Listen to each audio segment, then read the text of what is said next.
하나님 말씀 같이 보겠습니다. 마가복음 5장 35절에서 43절까지 한 절씩 교독하겠습니다. 아직 예수께서 말씀하실 때에 회당장의 집에서 사람들이 와서 회당장에게 이르되 당신의 딸이 죽었나이다. 어찌하여 선생을 더 괴롭게 하나이까? 예수께서 그 하는 말을 곁에서 들으시고 회당장에게 이르시되 두려워하지 말고 믿기만 하라 하시고 베드로와 야고보의 형제 요한 외에 아무도 따라옴을 허락하지 아니하시고 회당장의 집에 함께 가사 떠드는 것과 사람들이 울며 심히 행복함을 보시고 들어가서 그들에게 이르시되 너희가 어찌하여 떠들며 우느냐? 이 아이가 죽은 것이 아니라 잔다 하시니 그들이 비웃더라. 예수께서 그들을 다 내보내신 후에 아이의 부모와 또 자기와 함께한 자들을 데리시고 아이 있는 곳에 들어가사 그 아이의 손을 잡고 이르시되 달리다굼 하시니 번역하면 곧 내가 네게 말하노니 소녀야 일어나라 하심이라. 소녀가 곧 일어나서 걸으니 나이가 12살이라. 사람들이 곧 크게 놀라고 같이 읽습니다. 예수께서 이 일을 아무도 알지 못하게 하라고 그들을 많이 경계하시고 이에 소녀에게 먹을 것을 주라 하시니라. 아멘. 여러분 반갑습니다. 예, 인사 한번 하시죠. 예. 오랜만에 보는 얼굴도 있고, 예, 반갑습니다. 자, 여러분, 우리가 예수께서 이 땅에 오셔서 행하신 일들, 그 일들을 통해서 그러한 일들이 우리에게 주는 의미는 무엇인가? 이것을 지금 살피고 있어요. 한 3주 동안 계속 살피고 있는데, 첫 시간에 살펴본 것은 예수께서 귀신을 쫓아내신 일이에요. 축기라고 하죠. 귀신을 쫓아내신 일. 그것은 바로 마귀로부터 우리를 해방하신 사건이었어요. 그리고 지난주에는 12년 동안 혈루병에 시달리던 여인이 단숨에 고침받는 그런 장면을 봤죠. 성경은 이러한 병고침의 사건을 통해서 예수가 메시아라는 사실, 그리고 그 메시아를 통해서 이 땅에 임한 하나님의 나라를 보여주고 있어요. 간단하게 정리를 해보면 예수님이 이 땅에 오신 이유는 뭐냐? 우리를 죄와 사망으로부터 해방하시기 위해서예요. 아울러서 사탄의 세력으로부터 우리를 자유롭게 하시기 위함이었어요. 그리고 이러한 사건들은 장차 우리가 누리게 될 하나님의 나라, 그 하나님의 나라가 어떠할지를 우리에게 미리 보여주고 있고 설명해주고 있다는 거예요. 즉 주님이 왕으로 계신 하나님의 나라는 더 이상 아픈 것이 없고 죄로부터 자유로운 그런 나라라는 사실을 미리 우리에게 알려주기 위함이죠. 오늘은 마지막으로 예수님이 이 땅에 오신 이유, 우리를 죽음으로부터 해방하시기 위해서예요. 죽음으로부터. 물론 죽음으로부터의 참된 해방은 여러분 언제 이루어질까요? 네, 주님 오실 때, 부활할 때, 부활의 때에 완성이 돼요. 이 땅의 몸은 언젠가는 끝나게 되죠? 여러분 이 땅에 입고 있는 우리 육신은 언젠가는 그 마지막이 있어요. 그리고 남아있던 영혼은 부활의 때가 되면 영원한 몸을 입게 돼요. 영원한 몸을 입고 더 이상 죽음이 없는 참된 생명을 얻게 되는 거예요. 예수님의 사역 속에서 죽은 사람이 살아나는 것, 이 죽은 사람이 살아나는 것은 더 이상 죽음이 없는 하나님 나라의 속성을 미리 맛보는 거예요. 동시에 생명의 주인이신 예수님, 그리고 부활의 주체이신 예수님을 증거하고 있어요. 오늘 우리가 읽은 본문의 시작, 제가 35절부터 읽었는데 사실은 주보에 기재되어 있는 21절부터가 시작인데 그 중간에 이 혈루증에 걸린 여인을 고치는 장면이 들어가 있어요. 그래서 이렇게 조금 떨어져 있는데 우리가 오늘 본문의 정황을 이해하기 위해서는 22절, 23절을 봐야 되는데 제가 읽어드릴게요. 회당장 중에 하나인 야이로라는 이가 와서 예수를 보고 발 아래 엎드려 간곡히 구하여 이르되 내 어린 딸이 죽게 되었사오니 오셔서 그 위에 손을 얹으사 그로 구원을 받아 살게 하소서 하거늘. 이렇게 본문이 시작이 되고 우리가 읽은 본문에서 이제 그 집에 찾아가는 장면까지 연결이 되죠. 여러분 회당장 야이로라고 하는 사람이 자신의 딸을 살리려고 예수님을 찾아왔어요. 원인을 밝히고 있진 않아요. 딸이 왜 죽어가고 있는지 원인은 밝히지 않지만 회당장의 딸이 죽어가고 있는 급박한 상황인 것은 우리가 본문을 통해서 알 수가 있죠. 예수님은 회당장을 따라서 그의 집으로 향하고 있었어요. 그런데 그 길목에서 누구를 만났느냐? 혈루증을 앓고 있던 여인을 만났어요.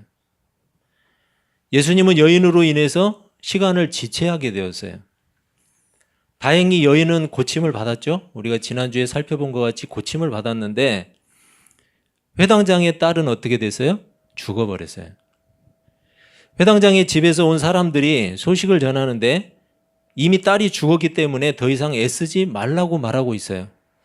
여러분 무슨 말이냐면 이제는 예수를 모시고 가도 소용이 없다는 거예요.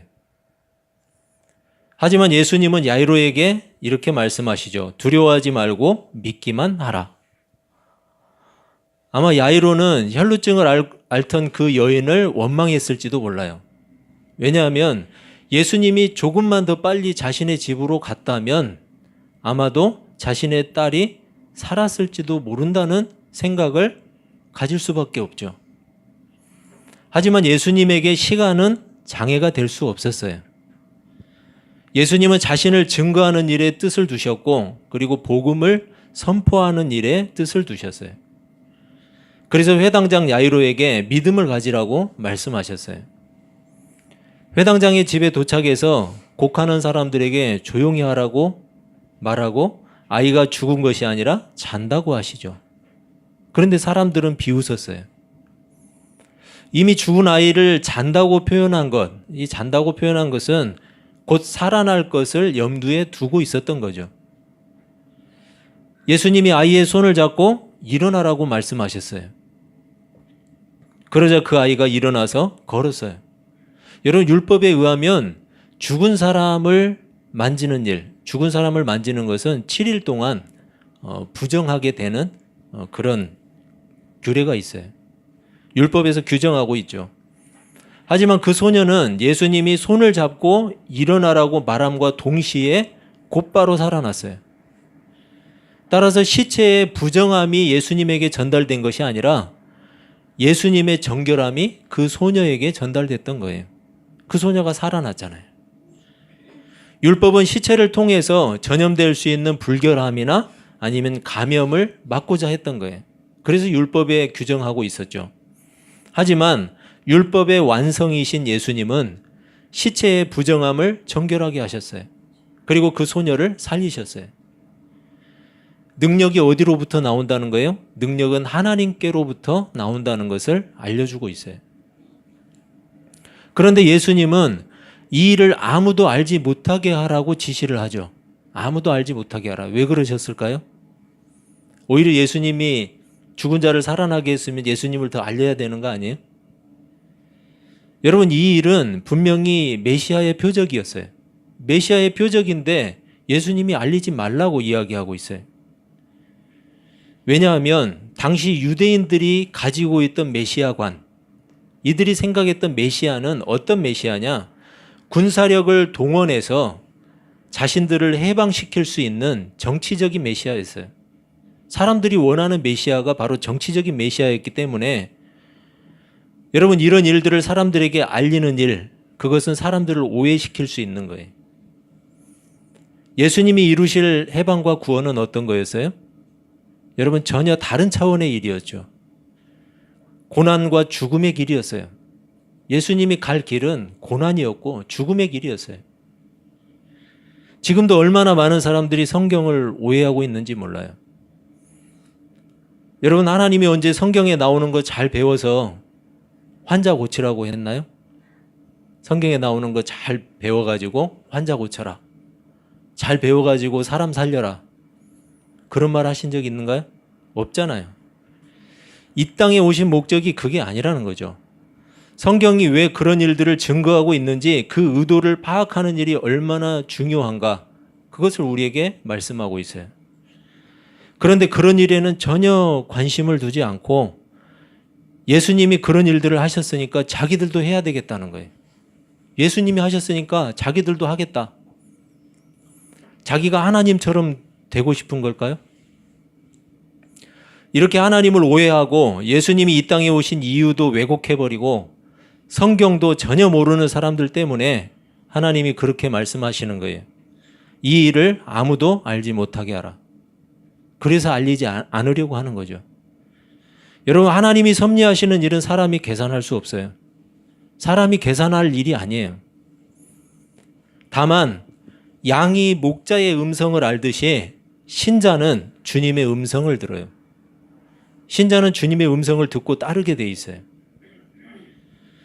성경이 왜 그런 일들을 기록하고 있는지 그 목적을 바르게 이해하고 그 목적을 따르는 사람들, 여러분 그게 진짜 신자 아니에요? 그게 진짜 신자죠. 성경이 말하는 의도를 따라서 믿음을 가지고 따르는 사람들이 진짜 신자인 거예요. 오래전에 제가 어떤 장로라는 사람이 치유 집회하는 것을 TV에서 중계를 하더라고요. 참 신기했어요. TV에서 그런 걸 중계를 하고. 손땡철 장로라고, 예. 개인 사생활은 뒤집으면 안 되니까 진짜 땡철이 아니고 땡은 가려진 거예요. 이런 사람이 치유 집회를 하는 것을 보면서 제가 웃음이 나왔어요. 여러분 거기에는 어떤 사람들이 올 것 같아요? 제가 갈까요? 아픈 사람이 가죠. 다 거의 아픈 사람일 거예요. 거의. 제가 여기서 한번 해볼까요? 그 사람이 하는데 굉장히 예배당이 큰데 저쪽 오른쪽 끝에서 세 번째 자리에 암으로 고통당하는 사람이 있습니다. 이렇게 얘기를 하는 거예요. 뭐 있는지 없는지 알 수가 없죠. 하나님이 오늘 그 사람을 치료하시기를 원하십니다. 여러분 그 자리에 있으면은 암에 걸린 사람이 뭐라고 하겠어요? 아니죠. 아멘 하겠죠. 그렇게 하든지 그 자리에 그런 사람이 있는지 없는지는 알 수가 없어요. 혹시 안다면 사람들이 와 하겠죠. 없으면 그만이죠. 뭐 어떻게 알아요? 중풍으로 인해서 휠체어를 타고 온 사람이 있었어요. 그 사람을 앞으로 나오라고 하더라고요. 그러더니 이 장로가 그 사람을 억지로 일으켜서 걸으라고 하는 거예요. 걸으라고. 걷지도 못하는 사람을. 그러니까 두 사람이 처음에는 부축을 해가지고 조금씩 이렇게 걷더니 그냥 놓으라고 혼자 걸으라고 하는 거예요. 몇 걸음을 걷다가 힘들어가지고 앉더라고요. 그냥. 그런데 제가 볼 때는 아무 일도 안 일어났는데 사람들은 박수를 치더라고요. 이 장로가 하는 말이 계속해서 매일 조금씩 걷게 하라는 거예요. 제가 그 순간에 도저히 참지 못하고 웃어버렸어요. 그러고는 제가 한마디 했어요. 에라이. 여러분 고쳐보겠다고 앞으로 나오라고 한 사람이 고작 한다는 소리가 계속해서 걷는 연습시키라고 그런 말을 해요? 하나님의 능력이 그거밖에 안 되나요? 하나님의 능력이 아니니까. 차라리 가서 재활치료를 받는 게 낫지. 하나님의 능력이 한 방에는 안 되고 점차적으로 기다려야 되는 건가요? 저는 그걸 보면서 참 한심하다라는 생각이 들었어요. 거기에 모인 사람들은 얼마나 절실했겠어요. 정말 절실할 거 아니에요? 근데 그런 사람들 앉혀놓고 장난하는 거죠. 여러분 당시 유대인들은 예수님이 하신 말들을 이해하지 못했어요. 예수님이 행하셨던 일들도 전부 다 자기식대로 해석했어요. 자기식대로. 그래서 예수님을 따르던 사람들은 예수를 정치적인 메시아로 세우려고 했어요. 그런데 결국은 자신들의 목적과 달랐던 예수님. 여러분 그 사람들이 어떻게 했어요? 다 돌아섰잖아요. 자신들의 목적하고 다르니까 다 버렸잖아요. 제자들까지도. 예수님을 버렸잖아요. 예수를 반대했던 사람들은 어때요? 예수를 반대했던 사람들은 자신들의 이익을 위해서 예수를 제거해버렸어요. 죽여버렸어요. 예수를 따르던 사람들이나 반대하던 사람들이나 어때요? 똑같아요. 다를 게 없잖아요. 전혀. 성경을 왜곡하고 이 땅에 오신 예수님을 왜곡하는 사람들, 여러분 왜 그게 나빠요? 왜 나빠요? 그 사람들은 자신의 목적과 딱 맞아 떨어지는 예수만 믿어요. 자신의 목적하고 맞지 않으면 안 믿어요. 여러분 결국 그것은 자신의 목적을 위해서 예수를 제거하는 일하고 똑같아요. 성경에서 증거하는 예수가 아니라 자기가 만들어 놓은 가짜 예수를 믿는 거예요. 바로 그런 의미에서 예수님이 이 땅에 오신 이유를 바르게 아는 일, 이것은 우리의 구원하고 직결되는 문제예요. 여러분 가짜 예수를 믿으면 그냥 우리말로 천국에 갈 수 있어요? 어떻게 가요? 예수를 안 믿는데.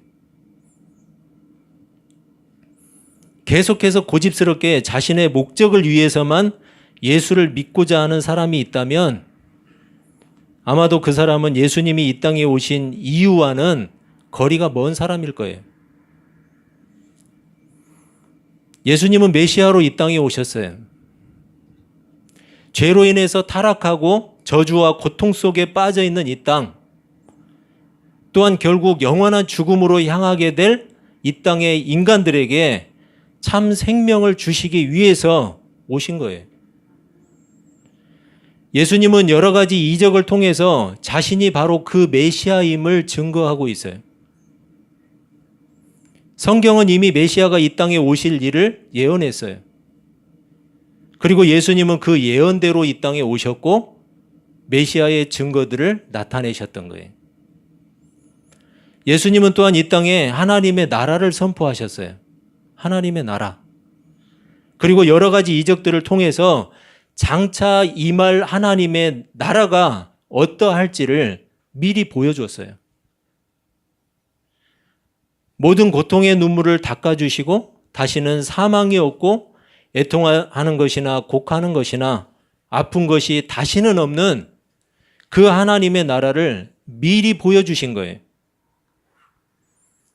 예수님은 우리에게 그 하나님의 나라를 이루어 주시기 위해서 기꺼이 십자가를 지셨어요. 그리고 마침내 우리의 구원을 이루어 주셨어요. 성취해 주셨어요. 우리는 예수님의 그 증거들을 통해서 믿음을 가졌어요. 그리고 이제 장차 들어가게 될 하나님의 나라를 소망하게 되었어요. 예수님이 이 땅에 오신 이유는 바로 그거예요. 예수 그리스도를 믿는 믿음과 영광스러운 하나님의 나라를 소망하면서 기다리는 거예요.